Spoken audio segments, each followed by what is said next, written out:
wasted every year. So that is a huge amount we are wasting every year. And if you see, approximately we are wasting 30% of our cereals, 20% of our dairy products, 45% of our fruits and vegetables. So these losses are very high. And these losses happen in the entire supply chain, right from the harvest to the storage, retail, and the consumer end. So at every point there is a spoilage. So food loss and waste, it amounts to a major squandering of resources, because whenever you are producing, agriculture requires a lot of water. So we are wasting a lot of water, land, energy, labor, and capital. And we are also producing a lot of greenhouse gases, and all these are contributing to global warming. So there should be several ways and means by which we can prevent this food loss. Another problem is foodborne illnesses. So this is also from World Health Organization. It states almost 1 in 10 people fall ill due to foodborne illnesses. So in a year, it also results in several lakh deaths, like 4,20,000 deaths. And these deaths are mainly in children. So these foodborne illnesses are also a major problem. Everybody of us has faced food poisoning in some point of time or other. So food safety as well as food security, both are very important. Okay. So foodborne diseases, they are caused by bacteria, viruses, parasites, toxins, chemicals. Although you can say that these are localized problems, but in a globalized world, they can spread quickly along the food chain. So whenever we are importing our foodstuffs or we are exporting our foodstuffs across the borders, so these bacteria, viruses, toxins can go along with the food products and cause several diseases to the importing country or the exporting country. So it is a globalized world, and these kind of infections spread very fast. So now, this was just a brief introduction stating the importance of food losses as well as foodborne illnesses which we are facing. So now there are several techniques which people are using for food preservation, like drying, thermal treatment, pasteurization. We all have pasteurized milk every day. Ultraviolet waves, microwaves, refrigeration, salt addition, sugar addition, food additives. So all these different techniques are used to preserve our food. Newer non-thermal techniques are there. So in this regard, we can also use radiation processing for preventing food losses as well as kill harmful microorganisms which cause foodborne illnesses. So radiation processing is a method used for extending shelf life of various types of food commodities with a controlled use of ionizing radiations. So what are these ionizing radiations? Ionizing radiations are radiations which, when they pass through any medium, they will create ionization of that medium. So we are not using every different kind of radiation. For food processing, we are using only gamma rays or electron beams. So gamma rays, they are emitted from radionucleotides, cobalt-60 and cesium-137. So gamma rays emitted from these two radionucleotides, cobalt-60 and cesium-137, are permitted to be used in food irradiation. Apart from that, we can use X-rays and E-beams also. So if you see this picture, see these gamma rays are high energy electromagnetic radiations. And they are spontaneously emitted by radionucleotides. So these high energy electromagnetic radiations, they have a huge penetrating power. So this infographic, you can see that whenever radioactive atom it disintegrates, it releases a gamma ray. So these gamma rays, they have a high penetrating power. They can penetrate paper and wood, and they can only be stopped by lead. Okay, so this is a picture of a electron beam facility on right side. On this picture is the electron beam facility. So in these boxes, your food product is packed, and they are moving on a conveyor, and electron beam is coming from the top. Okay, and how a gamma plant looks. Gamma plant is, this is a schematic of a gamma ray plant. In this red portion is gamma ray source, cobalt-60 source, and this green chamber is concrete shielding so that gamma ray should not expose or should not escape outside. And this blue arrows are showing your unirradiated product, and red arrows are showing your irradiated product, which are coming out. Okay, The process is very simple. You have unirradiated product which is packed. It will be moved inside a chamber which is having a cobalt 60 source, and it will get exposed to gamma radiations and it will come out. So time it spent inside this chamber will decide how much gamma radiations it has been exposed to. And the amount of gamma radiations or gamma energy which has been given to the product, it is measured in the terms of absorbed dose. So it is called as gray. So if 1 joule of energy is deposited in 1 kilogram of food product, we say that we have given it a dose of 1 gray. Okay, and all our applications are depending on how much grays you need to give to your food products. Okay, so coming to applications, why do you want to irradiate your food in the first place? So we can have several applications. Like first is sprout inhibition. So all these onions and potatoes, garlic, even other tuber crops. So whenever they are stored, generally we have 2 crops in a year for onions, for example. So now you need to store them for 6 months or 3-4 months, 5 months till the next crop is coming. So during storage, 20 to 30% of this onion is lost due to this sprouting. So if you irradiate them before storing, so this sprouting can be inhibited completely. So there will be no sprouting during the storage of this onions if they are subjected to gamma radiations. Similarly, in case of potatoes also, it can be used for complete sprout inhibition, garlic, other tuber crops, and dose required is very low. So these are low dose application wherein dose required is very low. 60 gray is only the dose which is required. Another important application is delayed ripening. So delayed ripening is important in case of fruits like bananas, mangoes, etc. So these fruits, when we are transporting them from one place to another place or during storage also, so these get ripened, and over ripening will lead to a lot of spoilages. So if in their green state, if we can irradiate them, or if you irradiate them in their green state, mature green state, their ripening process will be delayed by 1 month, 2 months, depending on the commodities. So by the time you can extend their shelf life, you can store them for later use, or you can transport them from one place to another place very easily. Another important application is insect disinfestation. So it is important in case of rice and all your cereal products. So this is also a low dose application. Dose required is only 500 grays to 1 kilo gray. So whenever we are storing our cereal grains like this rye, wheat, all these pulses, etc., these black insects come and they damage a lot of crops during storage. So presently people are using fumigation. So they will fumigate every 2 months, 3 months in big warehouses. But the problem with fumigation is it adds a lot of chemicals in your food products, which causes a lot of problems. We all know this chemical additives are a lot of harmful effects to us. So, but if you irradiate, it is a single time process. You don't need to repeat it again and again. And it is an additive free technology. So there will be no additive which is added into your food product. It is a chemical free technology. And you can achieve complete insect disinfestation during the entire storage time. We have some samples which we have kept in our division for display. There are 2 to 3 years old. There are no insects whatsoever in them till their time the package is intact.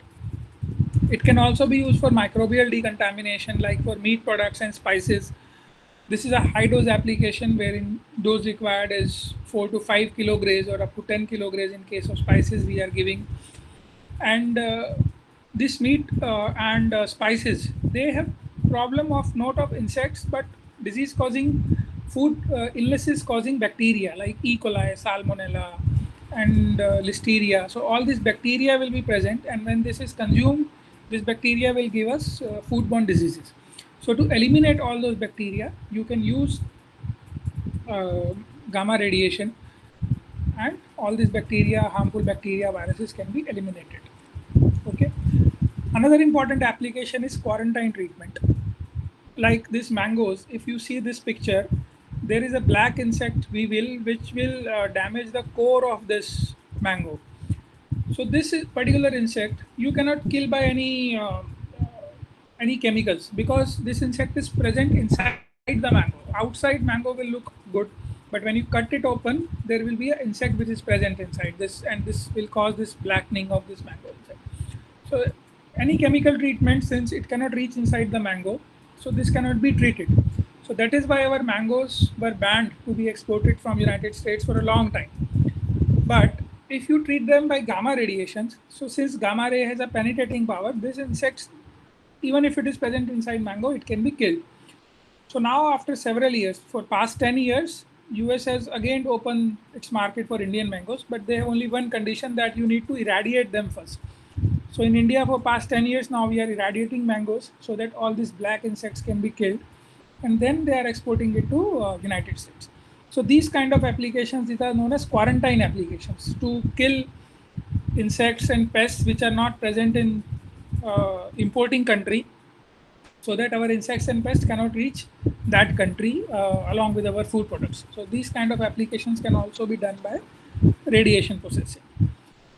Along with that, radiation processing can also reduce bioburden. Bioburden means insects, bacteria, spoilage organisms of all these allied products like cut flowers. India exports a lot of cut flowers to Europe and this Arab countries. So these cut flowers can also be irradiated and their shelf life will be extended. Nutraceuticals, herbal products, Ayurvedic products. Several herbal companies like Ayurvedic companies are subjecting their Ayurvedic medicines to gamma radiation, cattle feed, dog and pet food, packaging materials, containers, cosmetic products. So all these different kind of products can also be subjected to gamma radiation to eliminate their harmful microorganisms and extend their shelf life. So these are applications, but how does radiation really work? And so coming to that point, radiation damages the DNA of microbes and parasites. Okay, so due to the DNA damage suffered by microbes and parasites, these organisms are killed and the spoilage is reduced. So it's a simple process how it works. And coming to effects of radiation on our food products, whether it has some effects or not. So nutritional effects, macronutrients like proteins, carbohydrates, fats, they are unaffected. There is no effect on protein, carbohydrate, fats, and these major constituents of the food products. Micronutrients, vitamins, etc. It is observed that some reduction is there, but point is, even if it is getting some vitamins, even if they're reducing by let's say 10%, 20%, same reduction is happening in other processing techniques like pasteurization, canning, or even in refrigeration storage, vitamins are reduced. So radiation does not have some extra effect on micronutrients apart from some other techniques. Okay. So no significantly sensory effects. The taste of the product is not affected under the recommended irradiation conditions. And moreover, it is a cold technique. So radiation does not increase the temperature of your food products. So the raw products like mangoes, fruits, vegetables, they can be subjected to radiation. Whereas your pasteurization, canning, or thermal treatment, you cannot give pasteurization or thermal treatment to spices and fruits and vegetables because it will damage their taste and sensory properties. But since radiation is a cold process, we can subject even spices to this kind of processing treatment. Okay. So coming to, everybody has this question whether these kind of food products will be safe to consume or not. So it is most extensively studied technology regarding the safety. People have done animal trials, chemical changes, human trials, and for last several decades, people are doing that.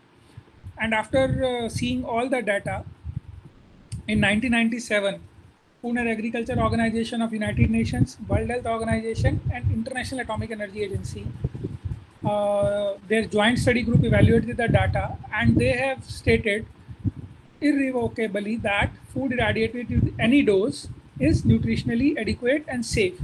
So it can be treated by radiation. So there is no harmful effect associated with irradiated food. Apart from that, irradiation facility or plants in which your food will be irradiated, they are also very safe. Severe accidents are not possible. Electron beam and X-ray sources can be turned off whenever they are not required. Gamma ray sources cannot blow up, so they are absolutely safe. Facility cannot become radioactive. No radioactive waste is generated in food irradiation facilities. No harmful effluents are generated which can spoil your groundwater or anything. No chemicals are used. So these plants are very safe to use for workers as well as environment, because no harmful effluents, gases or anything, nothing is generated in this kind of food irradiation facilities. So advantages: it is a cold process, no change in freshness or texture of food products can be seen. Can be used for frozen or pre-packed food, does not leave any residues. It is a pesticide or chemical preservative free technology. So it does not leave any harmful residues on your food product. No change in taste and flavor, clean, hygienic and wholesome. Export potential is increased. The plant is safe for worker, eco-friendly technology, and no emergence of resistance pest. So India also now, our government, Food Safety and Standards Authority of India, they have given now class-wise approval, a blanket approval for food irradiation. So now we can irradiate anything in India under fresh fruits and vegetables, bulb stems, cereals, fish, meat and meat products, dry vegetables. So we can irradiate them. So now India has several plants in private sector which are operating. Approximately, we have currently 20 plants which are operating in the private sector, and several more are under construction. So this is a picture of commercial food irradiation facility Krushak, which BRC initially set up. So this is a picture of control room, and these are the big product boxes which you can see in the left side down picture. And this boxes will contain onion bags, and this plant was initially designed for onions, but now it is catering to pet food as well as mangoes, etc., etc. So it is approved in more than 60 countries worldwide. China has maximum number of food irradiation facilities, and most of the products which are irradiated worldwide are spices and vegetables. On the second number is grain and fruits, meat and seafood. It is also used for sprout inhibition and other products. But majorly spices and vegetables are irradiated. Okay, and China is in this blue color, you can see China is the huge consumer of this technology. Okay, so national status, this data has been told. I have already told that we are now 20 commercial food irradiation facilities which are working in India. So I was talking about mango irradiation. So we are exporting now more than 1,000 metric tons of mangoes every year to United States. Okay, so several spices like onion powder, chili, curry powder, we are irradiating in thousands of tons in India. This data is only from one plant which is operated by BRC in Vashi, Mumbai. Okay, so this is a very versatile technology. It can be used for several uses like insect disinfestation in cereal pulses, dry fruits, sprout inhibition, quarantine, spice hygienization, shelf life extension. It has several uses. So this was all about radiation. So I would like to also discuss some of the research which we are carrying out in FTD, some of the recent research which we are carrying out. So these cut vegetables, they are already very popular. So these cut vegetables are nowadays very popular in supermarkets or even in online retail chains. So these vegetables are cut and then they are packaged, and at the consumer end, he only needs to open the package and then cook them. So, but the problem with this kind of vegetables is that they have a very, very short shelf life. So in 1 to 2 days, you need to consume them or cook them, whatever. So now we have shown that by using gamma radiation, their shelf life can be extended up to 14 days in case of pumpkin, 10 days in case of pomegranate, arils. So this has a very useful effect in case of supermarkets or in hospitality industry. So they can use this technology. So we have recently done some trials with Hypercity as well. So this is a recent work which we have carried out in my lab. So we have developed a bitter gourd juice, Karela juice, and this is completely clear, having high anti-diabetic activity as compared to your normal juice, because we have optimized a special enzyme technology, and simultaneously it is completely de-bittered, because consumers find its taste very bitter, so they are apprehensive in taking this product.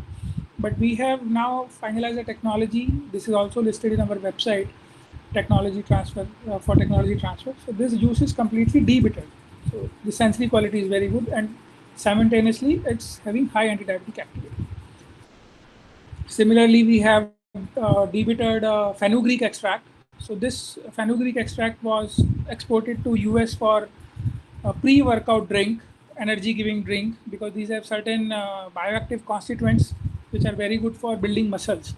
So some steroid kind of compounds, natural compounds are present in fenugreek.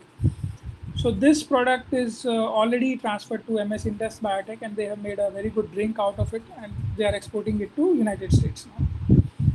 We have also developed some banana, because banana juice is not available. So in our division, we have finalized the technology for making banana juice now. Now this apples if you cut and keep, they will brown very fast. Okay, within half an hour they will be completely brown.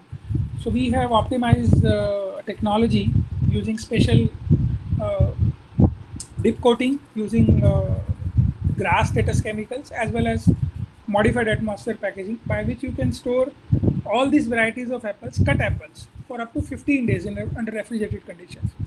So this is a very good thing for your supermarkets or hotels, these kind of establishments. Okay. So we have developed also some radiation processed. Now these dietary fibers, if you understand, these dietary fibers are very important. So dietary fiber are important because they prevent constipation, and they also help in diabetes and so on and so forth.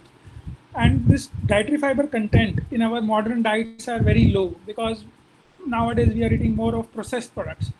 So now we have developed the radiation processed fibers, radiation processed psyllium husk, or radiation processed other dietary fibers we have developed. So these dietary fibers can be added to different products like idlis or parathas or your dhokla. So these kind of routine products which are otherwise very low in fiber content. So by adding radiation processed fibers, their sensory quality will remain, their texture, everything will remain same, but they will become very high dietary fiber products. So it will be very good for patients having irritable bowel syndrome or diabetes or blood sugar. So they can also enjoy these kind of delicacies. Okay.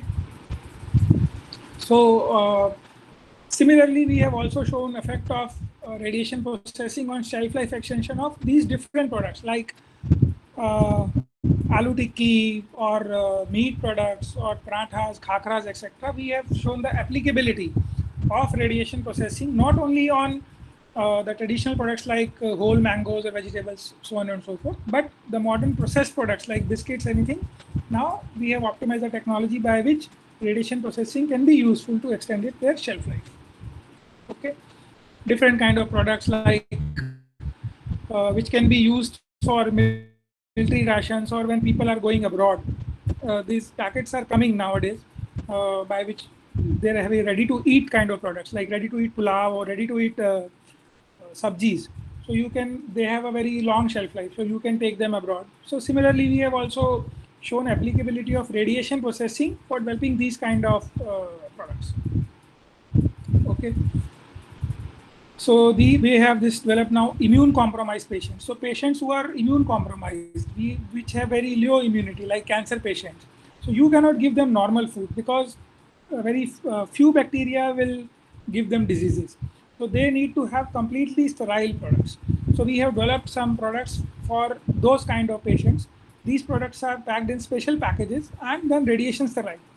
So now these trials are going along with some hospitals like Tata Memorial and these kind of hospitals. We are conducting these trials so that these completely radiation treated products, which are absolutely safe for these kind of patients, can be given to them. Okay, so this is a work which we have recently carried out. So we have developed a smart sensor. So this sensor, when your product is fresh, it will be like this, completely transparent. So you can just tag this sensor to your individual package, and as the time progresses, depending on the time and temperature history of your product, this sensor will change color.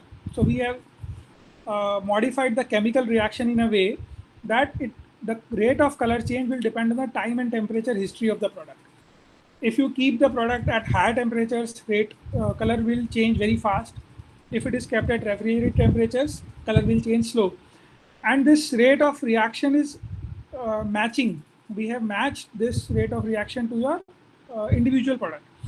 So your change in this color can tell a consumer at supermarkets whether this product is spoiled, or it can be still consumed, or it is still fresh to be consumed. Okay. So similarly, we have also developed some more sensors like this spoilage indicator for meat products. We have developed some packaging. This packaging itself will change color when the product package is spoiled. So this product, when till the time it remains good, the packaging will remain like this. Moment it spoils, the packaging color will change to this blue color. Okay. We have developed some biodegradable packagings as well from various biopolymers like polyvinyl alcohol or carboxymethyl cellulose, and these films are active films, so they are antimicrobial in nature. So if the product is packaged in them, apart from having the importance of biodegradability, they can extend the shelf life as well. So these are again some new technology which we have developed. These are thermoplastic biopolymers. So in industrial machines, these kind of biodegradable films can be blown and can be manufactured in a huge scale, and then this kind of carry bags or other applications, these kind of films are used. This kind of films can be used. This technology is also listed to our website, and these are alternatives to your normal plastics. Thank you for your kind attention. If you have any question or queries, I will be happy to answer. Any question from participants? Any participants would like to ask any question? Okay, Sumit sir. Hello. Yes. There is one question from my side. How this technology, radiation processing, will be useful for dairy plants? It cannot be used on dairy plants because dairy products have high fat content. Okay. So it is not very suitable for dairy applications. Any other question from participants? Okay, that's fine. Yeah. So just a question from me. Okay. What is the present focus, the current research areas you're working on as far as radiation food processing is concerned? So sir, most of the technological side radiation is well established, but some of the newer areas which my lab is working on is now we are working on, because these were traditional areas which I have presented, like shelf life extension and so on and so forth. Now we are interested in value addition of radiation, value addition of various kind of food products or allied products by using radiation. Like I would like to give you an example of guar gum. So this is a biopolymer which is India is the largest manufacturer.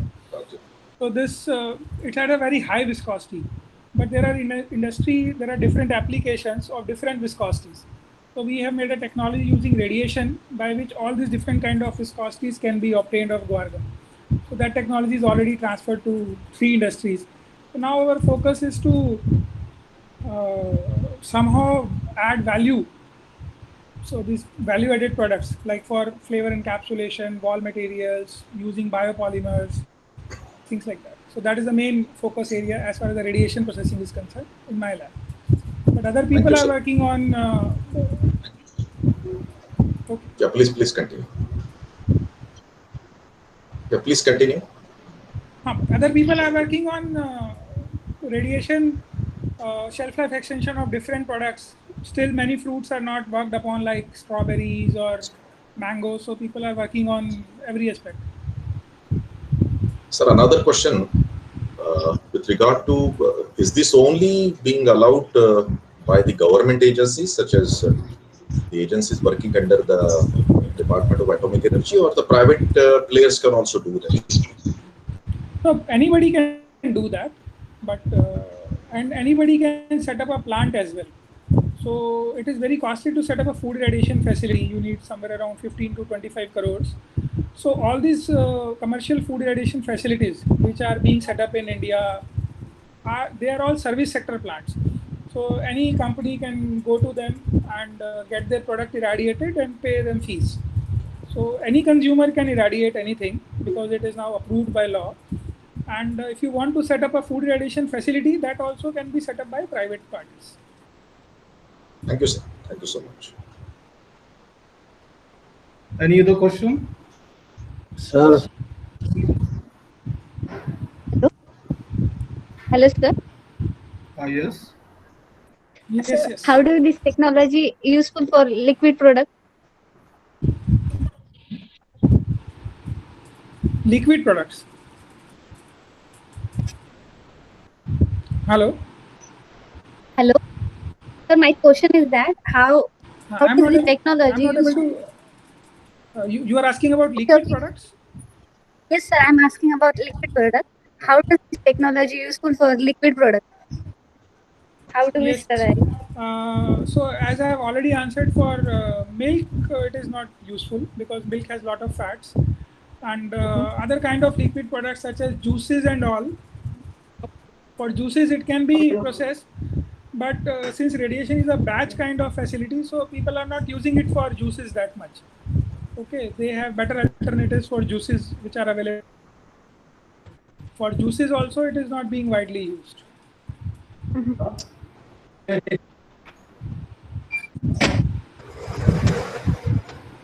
Okay, thank you, sir. Thank you. Okay. Thank you, Sonal. Uh, Thank you, sir. Thank you, Dr. Sumit Gupta. Just now, Dr. Sumit Gupta has presented the webinar on radiation processing, a versatile technology for food industry. Through this webinar, we come to know about what are the foodborne illnesses and how to overcome it through the radiation processing. What are the various applications of radiation processing? What are the nutritional effect of radiation, and how safe it is for the human being, even for the workers working in the radiation environment? What are the different advantages of the radiation processing, and even we come to know about the radiation facilities in India. So in all, we come to know that radiation processing is a versatile technology with the different uses. We are very thankful to Dr. Sumit Gupta. Thank you all. Okay, thank you very much. So I will take your leave. Okay. Thank you, sir. thank you, Sumit sir. Thank you so much.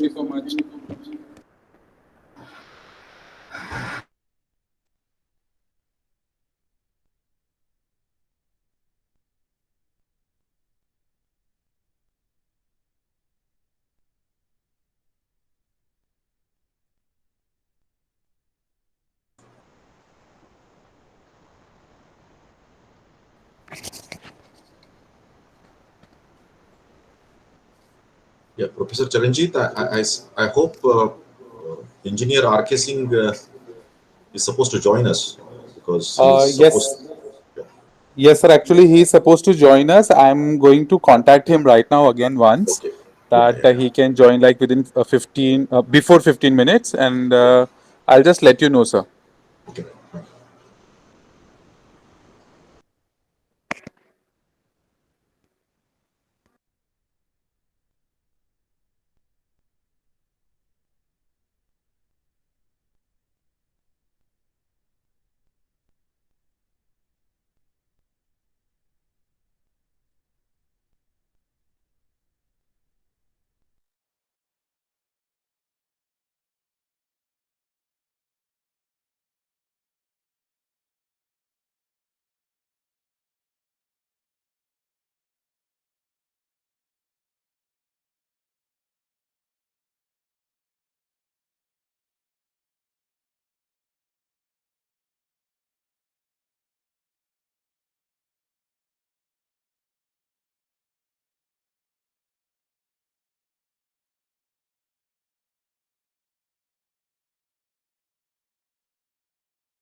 Attention all the participants. There is a small announcement for you all that the next session is going to start at 6 p.m. by Sri R.K. Singh. And so you are requested to please stay connected with us. And as soon as Sri R.K. Singh is going to be with us online on the meeting, we are going to start our next session. So please don't leave the meeting. Just stay connected with us. You will be notified via WhatsApp group as well, but just stay connected till 6 p.m. Thank you. Okay, thank Thank you, you. sir.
Hello, good evening, RK Singh sir. This is Charanjit this side.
Good evening, sir. This is Charanjit.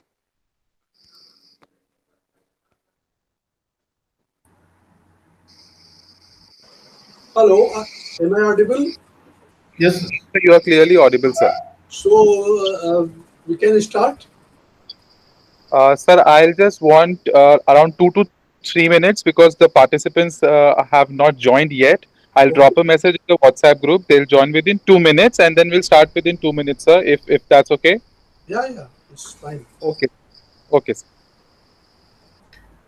Good evening, RK Singh, sir. Good evening.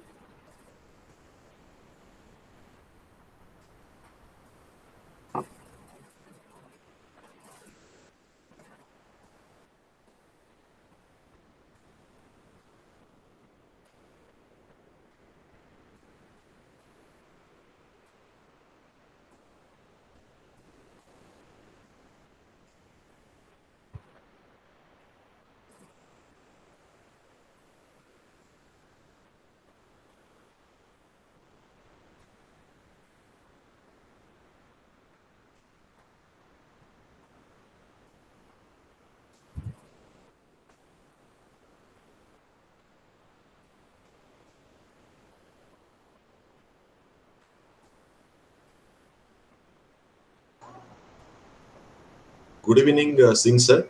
Good evening. Sir, actually, the earlier session ended at 5:40. Okay. So we have asked the participants to join at 6. So we have Brilliant. to wait for another 5 minutes, please. Yeah, we will start at 6 only. Okay. Thank you.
Sachin sir, shall we start?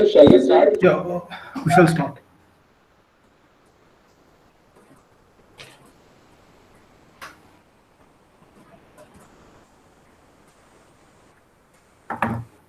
Okay, welcome to all to this second session of today's learning of 3-day online TEQIP3 faculty development program. Today, in this session, we have Sri R.K. Singh. They will present the webinar on career opportunities in Department of Atomic Energy. Let me introduce you. Introduction of Sri R.K. Singh sir. Sir is an electrical engineer, joined BARC in 1986. He has worked for design, development, installation, commissioning, and maintenance of control instrumentation of 100 megawatt research reactor Dhruva.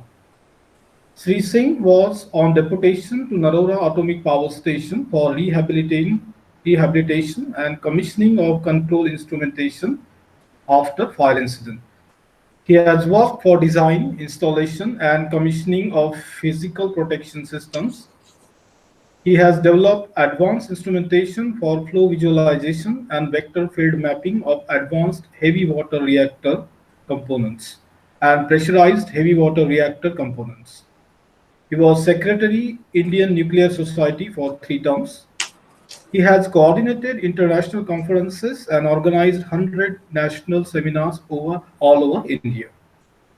He has organized theme meetings, position papers, international conferences, national seminars with other nuclear societies of the world. He has organized 240 international INS national workshops on different highly technical subjects to train the industry. So we welcome R.K. Singh sir, and now I request Sri R.K. Singh sir to present the webinar on career opportunities in the Department of Atomic Energy. Good evening, all of you. Good evening, sir. Are you able to see the PowerPoint? Hello? Power PPT No. seen? No, Hello? Yeah. Not yet. not yet. We have to do the presentation here. You just want to open it?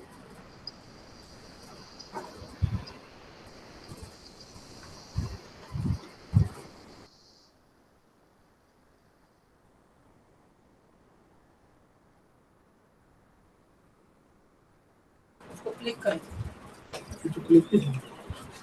Red में होना है ना speaker of है आपका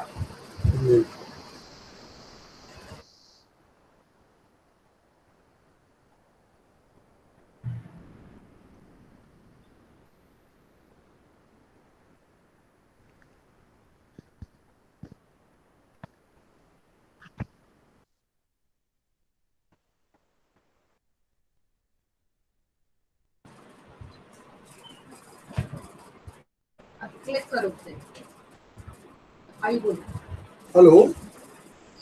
Yes, sir. Now PowerPoint is seen? No, sir, it is not visible. No, sir, no. Sir, you have to present now and then you have to select the window. The present now option is at the bottom right corner, sir.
Hello, PowerPoint is seen.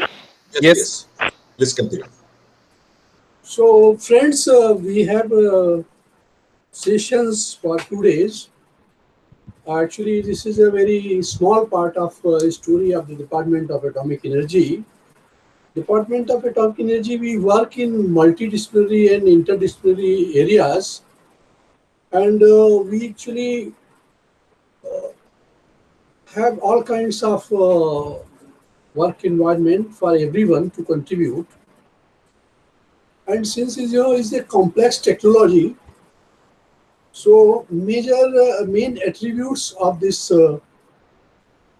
technology and people to be recruited are: this nuclear technology is knowledge intensive. So we always require best people and needs well-trained human resource and strong industrial infrastructure for its exploitation. So we recruit the people who are having kind of analytical thinking and strong IQ based. We need a synergistic pursuit, basic research and technology development, needs a multidisciplinary approach to problem solving, requires safety analysis encompassing the entire gamut of engineering and health-related safety issues. So, with these major points, we hire and train approach to produce industry-ready manpower, practicing professionals, adjunct faculty. So every year we do recruitment. They are called TSOs. We have got two intake methodologies. One is called 1-year orientation course for engineering graduates. We take BSc Engineering, 5-year integrated MTech, and Science postgraduates, MSc, 8 following BRC training schools. So this scheme is called OCES, and these scientists are posted after training at BRC Mumbai, at IGCAR Kalpakkam, at RRCAT Indore, at NFC Hyderabad, at Atomic Minerals Directorate Hyderabad. So this is one methodology, and another is through another scheme called 2-year DAE Graduate Fellowship Scheme, in short DGFS, for engineering graduates and physics postgraduates. In this scheme, we actually select people who are interested to do MTech in IITs, and they are all sponsored candidates. We have got MOU with the IITs, and they are admitted in IIT Mumbai, Bombay, Delhi, Kanpur, Kharagpur, Madras, Roorkee, Guwahati, BHU Varanasi, NIT Rourkela, and MKIL, Master of Chemical Engineering at ICT Mumbai. They are paid stipend and tuition fee from our department for doing MTech, and after doing this, they are absorbed as a class 1 gazetted officer in the department, and guidance is given. Guides are joint guidance from a project from IIT and DAE, and they are mostly posted at BRC Mumbai and IGCAR Kalpakkam. So there are two streams by which we do recruitment. One is OCS and another is DGFS. In DGFS, we give an opportunity candidates to do MTech from IITs, and OCS also, they get MTech degree from our HBNI, Homi Bhabha National Institute. After completing this classroom training and doing projects, they are also giving MTech. So friends, this short advertisement comes every year in end of January, and detailed advertisement comes in every year in Feb. And online application is they are supposed to submit online applications from Jan to Feb, and online written test from mid-March to end March is conducted at different centers in the country. And then last date for uploading GATE score. Actually, this recruitment for this, they have to either clear the online test conducted by the department, or else they have to qualify through GATE. If they are able to qualify, come in the list, cut-off list of the GATE, they need not appear on online test. And if you are through online test, they need not go for GATE. Either of these, they can qualify for getting eligibility for conducting the calling for interview.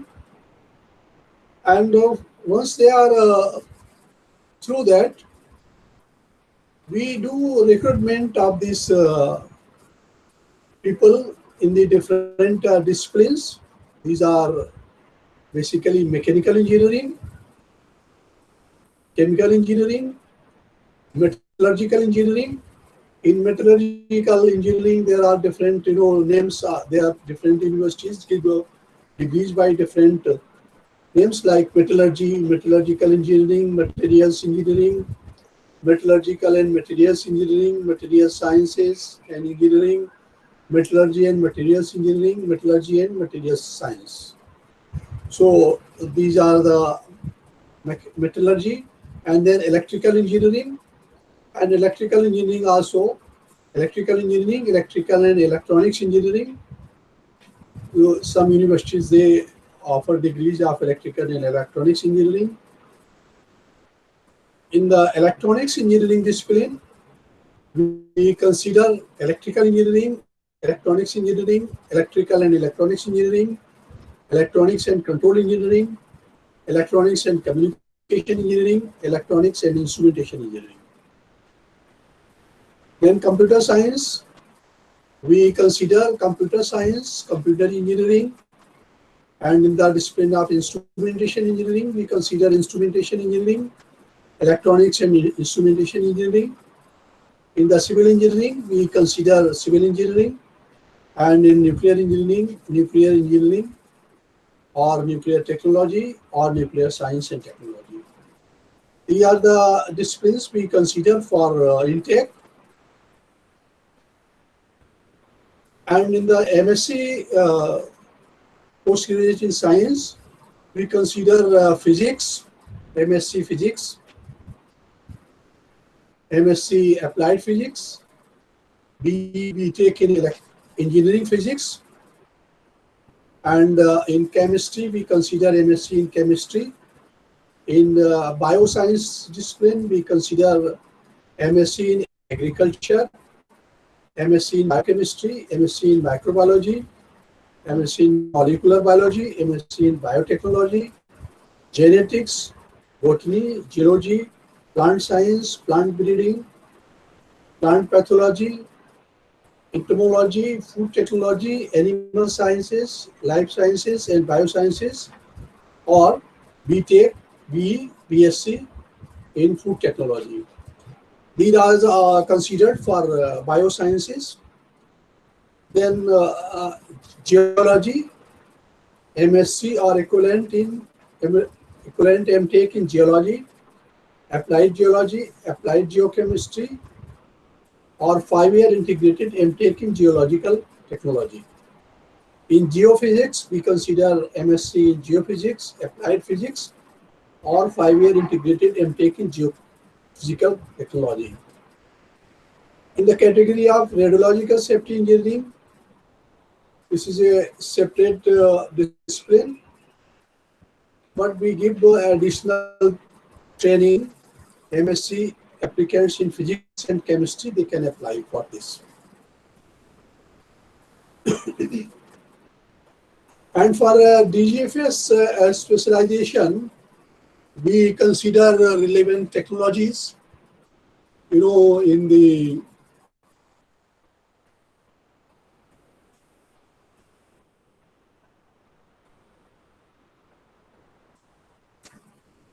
disciplines of be mechanical, be chemical, be mechanical, be civil, be metallurgy, be electrical, be mechanical.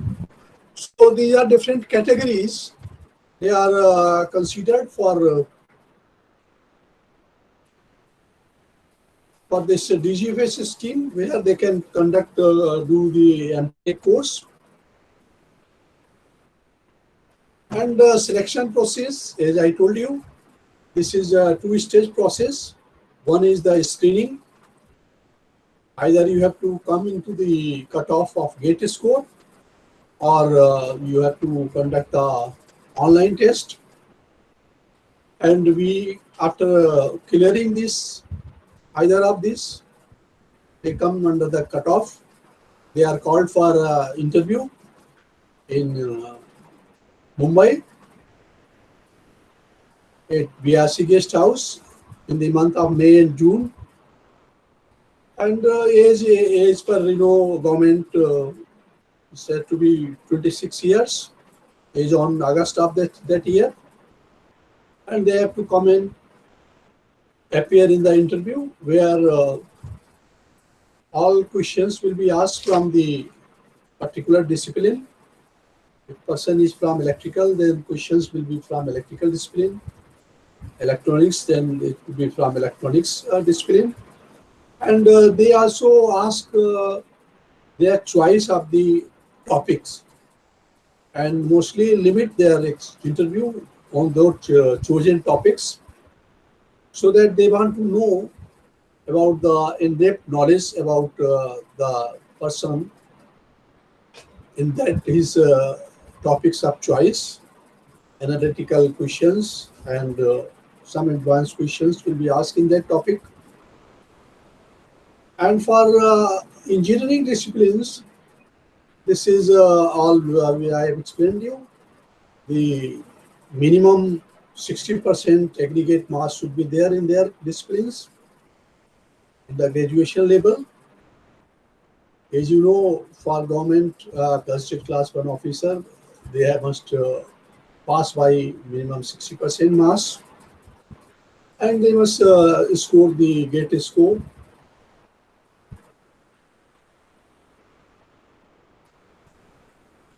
So sometimes people ask about the other disciplines, but those people who have qualifying degree in branches like aerospace, automobile, industrial production, reliability, ceramics, architecture, geology, mining, dyes and dye intermediaries, petrochemicals, plastics, they are not considered. They are not eligible, and minimum 60% marks must be there.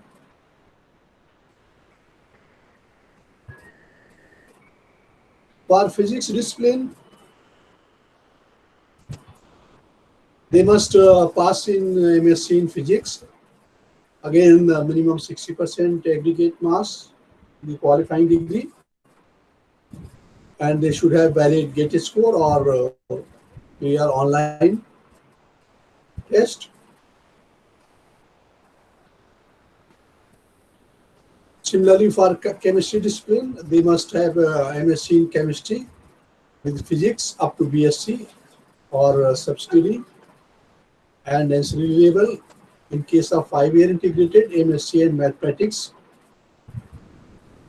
And they must have required minimum 60% marks and GATE score or online test. They must have cleared. Similarly, for biosciences, the MSc in all these disciplines with minimum 60% marks and clearing the GATE score or online test. Similarly, in radiological safety analysis, here again the 60% marks, and they must have mathematics in their MSc in mathematics at standard 12 level, that is compulsory. And similarly for geology discipline, they must have minimum 60% marks. And they must have mathematics subject, mathematics, physics, and chemistry. Similarly, geophysics, with they should have with mathematics up to BSc and 60% marks. And similarly for DGFS, they must have 60% marks.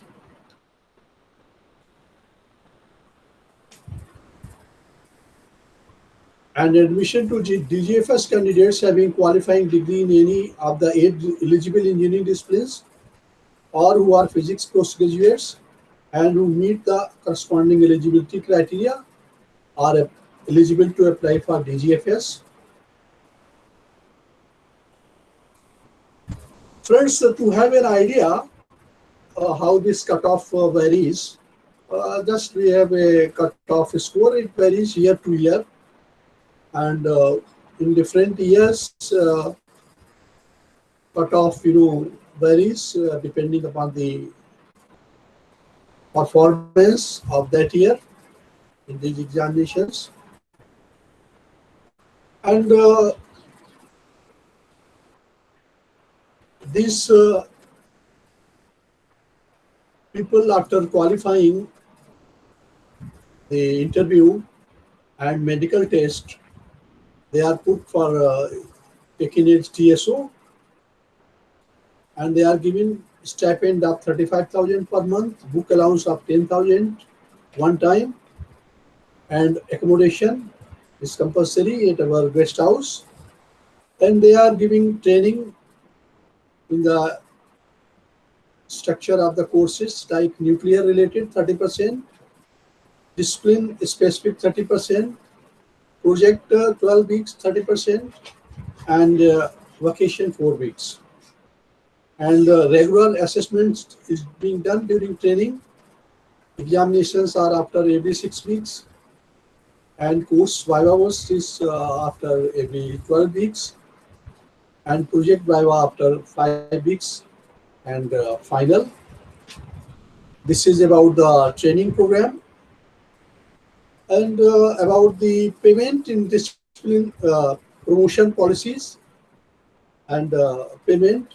After completing their training, these TSOs are absorbed as gazetted class 1 officers in the Department of Atomic Energy, Government of India, having all benefits of government servants like medical, HRA,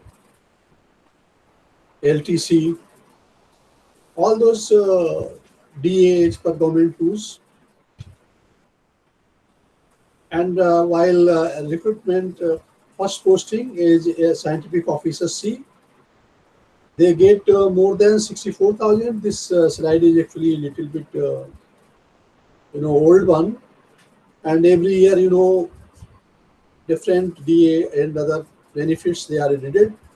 And after 2 years, they get promoted to scientific officer D with the payment approximately rupees 75,000 per month.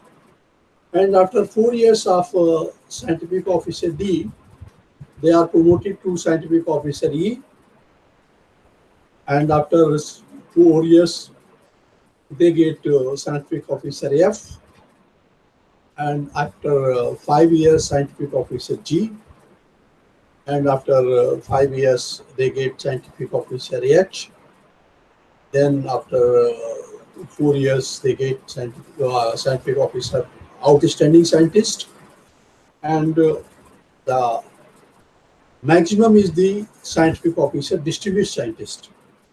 So that is all about grades and promotion avenues available in the Department of Atomic Energy. And major is they must have in-depth knowledge of their subjects. They must clear gate cutoff or online test. And these online tests are conducted all over India, different centers. So those who are having liking for doing multidisciplinary work, those who want to contribute for the nation building, those who don't want to be in the crowd of IT, software, they can join this nation building exercise. And there are a lot of freedom and choice of their work. They can also take transfer if they don't like the choice of work. And they can always, put project for the latest technology and continuously work. And there are good mentors are available and different advanced technologies in electronics and instrumentation, reactor control, computers, supercomputer, cyber security, material sciences, all kinds of engineering and science. They can come and contribute to robotics. So this is all about career opportunities in Department of Atomic Energy. If anyone having any question, you may please come forward.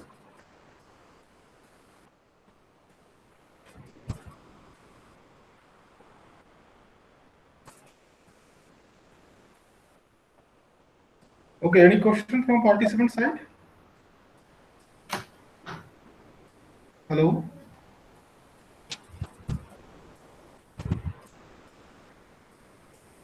Hello. Any question?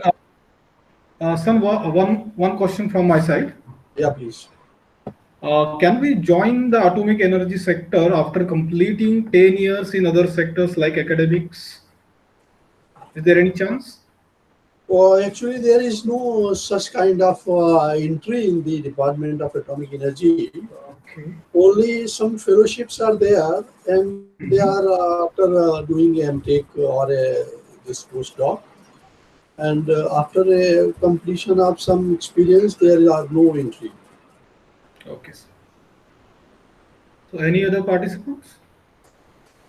Only thing is that they can get associated through our BRNS projects, keep working in their institutes, and they can take some research projects from through our BRNS scheme.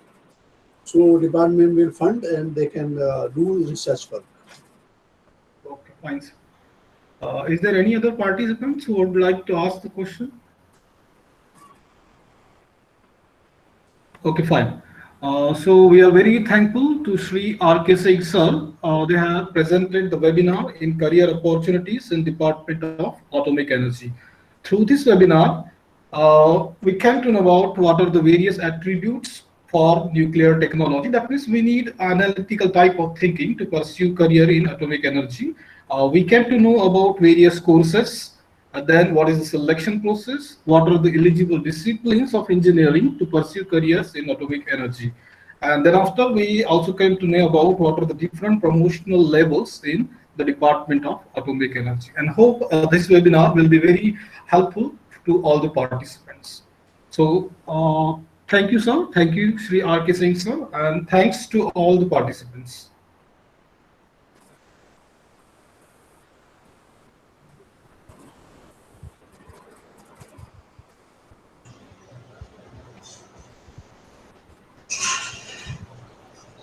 Yeah. Professor Charanjit. Yes, sir. Yeah, what is the status? Dr. A.V. Deshmukh and Dr. N.S. Jadhav, they're supposed to join us. Sir, Dr. N.S. Jadhav won't be able to make it today because he is already busy with some FDP at Jalgaon. And Dr. Akshay Deshmukh has given me a message that he's trying to make it to this session as soon as possible, but he has actually agreed to proceed further with Sri R.K. Singh, sir. Okay. And sir, you can continue with the session. And he's going to join as soon as he can. Okay, fine. So it gives me immense pleasure on the behalf of the trust which runs our college, Sardar Patel Memorial Trust, the management of our trust, the principal of our college, Rajiv Gandhi College of Engineering, Research and Technology, Dr. Javed Khan, two of my colleagues who coordinated this whole event, Professor Charanjit Dadiyala and Professor Sachin Dhavas, and the resource person who have made it possible. With the comfort of home, we could listen to you, we could garner knowledge in the area of nuclear science and technology. Thank you so much. And most important is the participants who participated in this event. Around, I suppose it was around 40 plus participants who had registered, but maybe due to some preoccupations or so, I could see majority of them joining the sessions, various sessions. As we are aware, we started with the inaugural function, hardly 15-minute function, followed by Engineer R.K. Singh's overall view of as to what nuclear science and technologies mean for the nation development, and he discussed almost all the aspects associated with science and technology, nuclear science and technology, followed by a wonderful, insightful lecture of nuclear medicine by Dr. Sunita Sonone. Then we also had one more lecture by Ms. Jharna Taneja, describing as to how this nuclear science can be used for power generation. So that was a wonderful session. Today we had one more session on radiation processing as far as the food processing is concerned. So we can always see the versatility of this nuclear science and technology. Of course, this was a 3-day FDP. We could not have exhaustive outlook, but somehow we could raise the awareness of the faculty members who are coming from different colleges, number of colleges from Maharashtra state, which are affiliated to Dr. Babasaheb Ambedkar Technological University. I would like to thank especially Dr. Devsarkar sir from Lonere, Dr. Babasaheb Ambedkar Technological University, Lonere. I would also like to thank the coordinator of this TechWeek 3, Dr. Ines Zado, for choosing us as a partner in this wonderful FDP. I hope all the participants must have enjoyed these sessions, and definitely now we know much more about the nuclear science and technology. The very objective, I suppose, of arranging such FDPs is with regard to quality improvement. At the same time, we talk a lot about industry-institute partnership. So this gives us an opportunity to interact with the people who are actually working in the industry. And we can have association, we can have partnership, and we can always carry out the research work like this. So with these words, I would request Engineer R.K. Singh to please give his concluding remarks as to what was his experience and what is his idea about conducting workshops for the faculty members of engineering colleges. Shri R.K. Singh, sir, please. I am very thankful to Dr. Bhimrao Ambedkar University, Technological University and Rajiv Gandhi College of Engineering and Research and Technology for giving us opportunity to inform you people about nuclear technology. And actually this session was conducted a little bit in a hurry, and in future we can always continue to on the specific topics. If civil engineering is there, then we can teach very advanced things about civil engineering. If mechanical engineering is there, we can talk about finite element analysis, online hands-on training, and computational fluid dynamics, material sciences. Means in every engineering we can contribute and tell the faculty about the technologies and how they can, adopt. Saying goes like this: one cannot learn experience, but one can learn from experience. So this is a kind of thing, and this era is of about knowledge, technology, innovation, and knowledge sharing. Sharing is is a continuous and systematic process for creating, acquiring, synthesizing, learning, sharing, and using this experience for better performance and excellence. Those who will not follow this, they will be left behind, because this is a fast changing world. We must adopt new technologies, and accordingly we must modify our courses, curriculums, so that our students, the future of this nation, they are kept updated, their knowledge is updated, and they are industry ready, employable. See, if we are not producing employable, then also there is problem.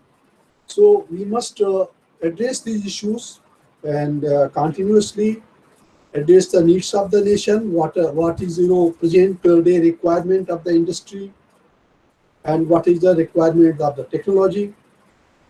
We must initiate the research culture, and engineering college should involve faculty and students in research and development activities, so that they are updated. We can continuously conduct workshops both way. We can also invite guest lectures from industry, and we can also send the faculty members to the industry, because many industries, they are not up to date, and our faculty members, they can go and deliver the guest lectures there, so that the industry also gets updation of their knowledge and technology. And similarly, faculty members, they can also arrange the guest lectures, so that our students and faculty members, they are motivated, and they must understand what is the requirement of the industry. This all can be done through different research institutes like BRC and industry academia associations. Industry is also having different associations. We can invite experts from them. We can also go to them, so that a kind of strong synergy is developed between all these organizations. We must have hands-on training, seminars, workshops, industrial visits, programs by professionally qualified trainers, and we must have a strong entrepreneurship development cells, incubation centers, innovation centers, where we encourage faculty members and the students for keeping them updated, so that they can contribute in a better way, become a better professionals, and bring the name of the institute at very higher level. And we can also organize a set up research parks in the institutes, where we can take the projects work from industry, some sort of small projects, taking some problems there, maybe financed by them, taking problems from Department of Atomic Energy, and contributing through collaborative work by students, faculty, so that they can distribute knowledge, and they can also get knowledge, and they can also share the case studies. Friends, we are always ready. You can contact me anytime. So we will be able to organize any kinds of such event, seminars, workshops, guest lectures, and industry visit. You can visit any of our nuclear establishment, and also we can do some research, collaborative research work. And with these words, I welcome you all again. And I am also seeing many other members with whom I have, with them I have organized the programs, like Sachin Narde is there from Brunka Institute, So I am finding this program has a widespread coverage from other districts also. Friends, I thank you all for joining us and I welcome you all. Thank you very much. So thank you, Engineer R.K. Singh, sir, for your concluding remarks. So nice of you. I suppose the different institutions working under the aegis of Department of Atomic Energy, such as Nuclear Power Corporation of India Limited, Bhabha Atomic Research Center, you were the people responsible for making this possible. I thank you all. I should thank Dr. Ajay V. Deshmukh. I must thank Dr. N. A. Zado. I must thank Dr. Deepak Shikarpur, who conducted a lecture on the digital future. I thank Engineer R.K. Singh, sir. I thank Dr. Sunita Sonawane, ma'am. I thank Ms. Jharna Taneja, ma'am. I thank Dr. Sumit Gupta. I thank everybody who have contributed for the knowledge sharing. So nice of you. I foresee continued cooperation in this area. I expect that in future too, we shall be sharing knowledge and we shall see that we can carry out the research and we can spread this knowledge. We can share the opportunities available in the Department of Atomic Energy. We can make it popular. So with these words, I request Charanjit sir to offer vote of thanks. Charanjit sir, please. Thank you so much, Deshmukh sir. So I would like to take this opportunity to first of all thank, starting with Sri R.K. Singh sir, because I have been connected with him since day one. And I remember that I was very hesitant during the starting days when to call and what about time I should contact him. But he actually was there present 24 by 7. I must have bugged him most of the times, maybe at calling at random times, maybe dropping so many emails, but he was very patient with me. And there were so many updation and changes were there, but RK Singh sir supported all of us. So a big thanks and a humble gratitude towards RK Singh sir for organizing all the fellow speakers from BARC Mumbai and NPCL Mumbai as well. So thank you so much, sir. And I would also like to take this opportunity to thank all the other fellow speakers from BARC Mumbai, like Dr. Sumit Gupta sir, Dr. Sunita Sonmani ma'am, and from NPCL Mumbai, Miss Taneja Jharna for, I guess, Dr. Ajay V. Deshmukh sir has joined with us. So I would like to request Dr. Ajay Deshmukh sir to kindly address the gathering and please contribute to the discussion and conclusion. Ajay Deshmukh sir, please.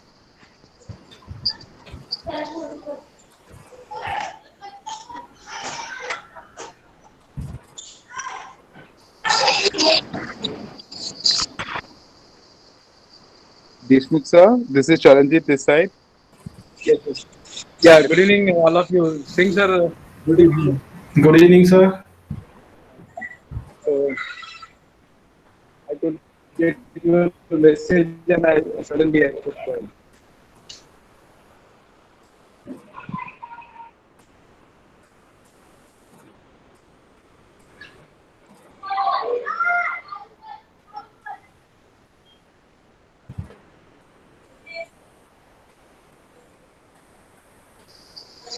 Yes, Deshmukh sir, we request you to kindly address the gathering and give your input towards the discussion and conclusion of this FDP, sir. Please, sir.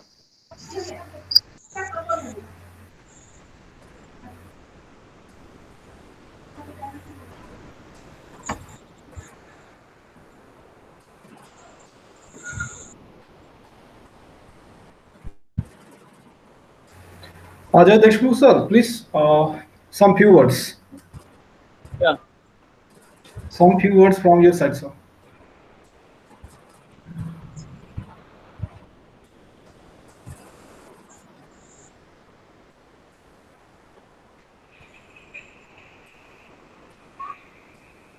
Hello.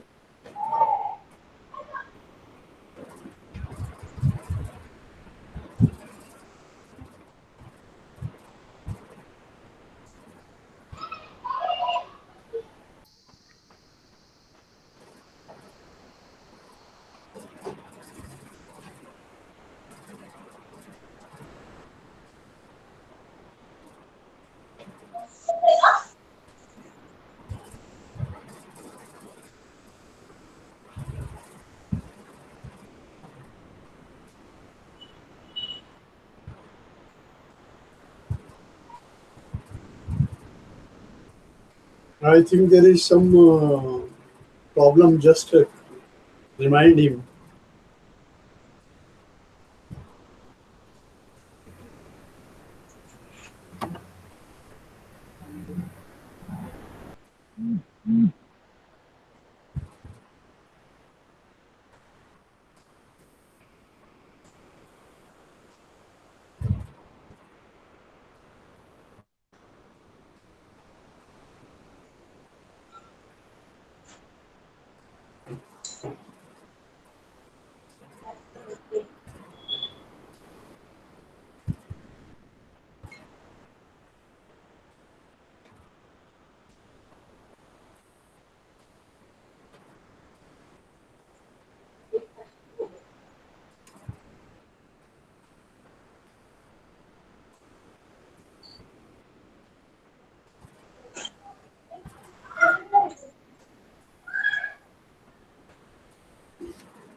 Charanjit sir, I think there is some technical problem from their side, so you must continue.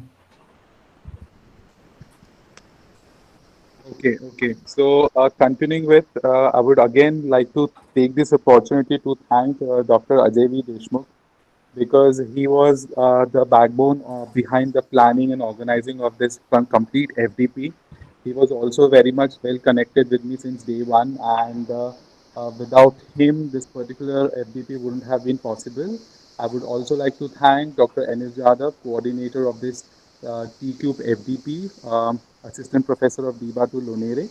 And again, I would like to thank all the participants who have taken this enthusiastic participation in this FDP. Without them, this FDP wouldn't have been possible. And last but not the least, I would again like to thank my institute, the management principal sir, for giving me this opportunity to be a part of this organizing team and my fellow co-coordinators.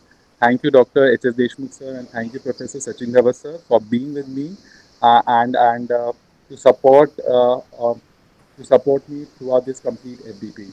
So thank you everyone. And again, I would like to request Dr. Ajay Deshmukh sir if he can give his input, his two words. We are eagerly waiting to listen to you, sir. Please, sir, if there is no technical difficulty anymore, sir, please.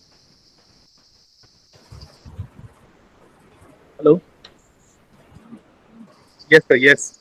You Sir, are I audible, just sir. do all the best to speakers and participants and congratulate your institute, your principal, and your faculty members who have worked for this program.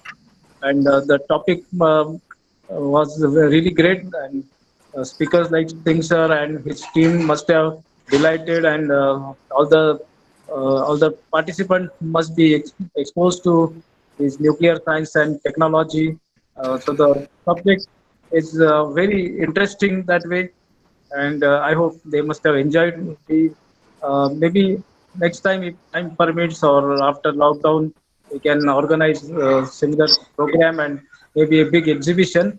Which perhaps I request Singh sir to just keep it in mind that we'll arrange a bigger program at Chandrapur and this Rajiv Gandhi the College of Engineering Research and Technology.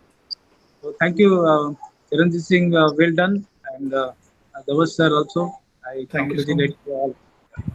Thank you so much, sir. Thank you. Thank you.